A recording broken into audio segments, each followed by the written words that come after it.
नमस्कार दोस्तों, स्वागत है आपका एनआरपी स्टोरी लाइफ में। आज की हमारी कहानी है माँ का कंबल। सर्दियों के मौसम में एक बूढ़ी औरत अपने घर के कोने में ठंड से तड़प रही थी। जवानी में उसके पति का देहांत हो गया था। घर में एक छोटा बेटा था। बेटे के उज्जवल भविष्य के लिए उस माँ ने घर घर जाकर काम किया।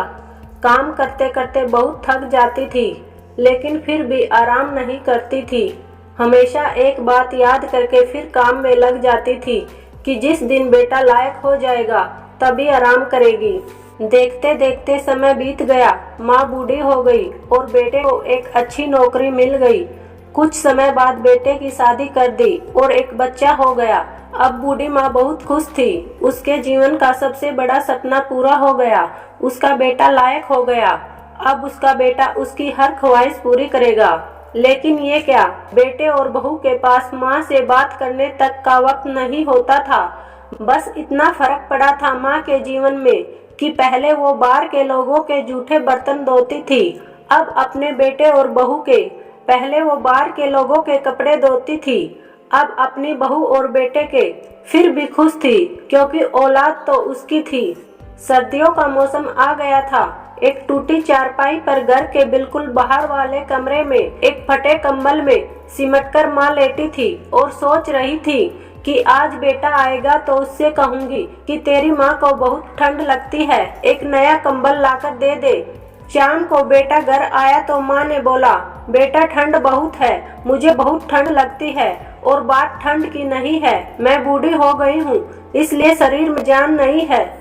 इस फटे कंबल में ठंड रुकती नहीं है, बेटा कल एक कंबल लाकर दे दे। बेटा गुस्से से बोला, इस महीने घर के राशन में और बच्चों के एडमिशन में बहुत खर्चा हो गया है।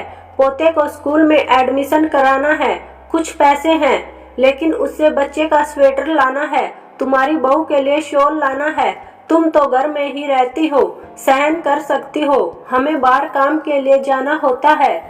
सिर्फ 2 महीने की सर्दी निकाल लो, अगली सर्दी में देखेंगे। बेटे की बात सुनकर माँ चुपचाप उस कंबल में सिमटकर सो गई। अगली सुबह देखा तो माँ अब इस दुनिया में नहीं थी। बेटे ने सबको खबर दी कि माँ अब इस दुनिया में नहीं है। सभी रिश्तेदार, दोस्त, पड़ोसी इकट्ठे हो गए। बेटे ने माँ की अंतिम यात्रा में कोई कमी नहीं छोड़ी थी।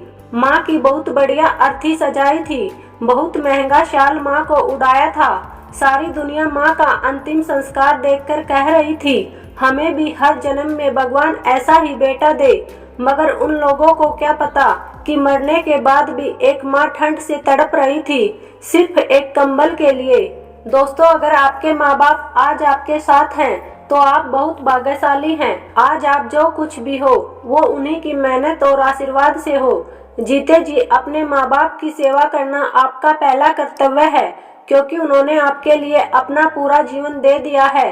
अपने माता पिता की जीते जी इज्जत करें, प्रेम करें। धन्यवाद दोस्तों। अगर कहानी पसंद आई हो तो वीडियो को लाइक और चैनल को सब्सक्राइब जरूर करना।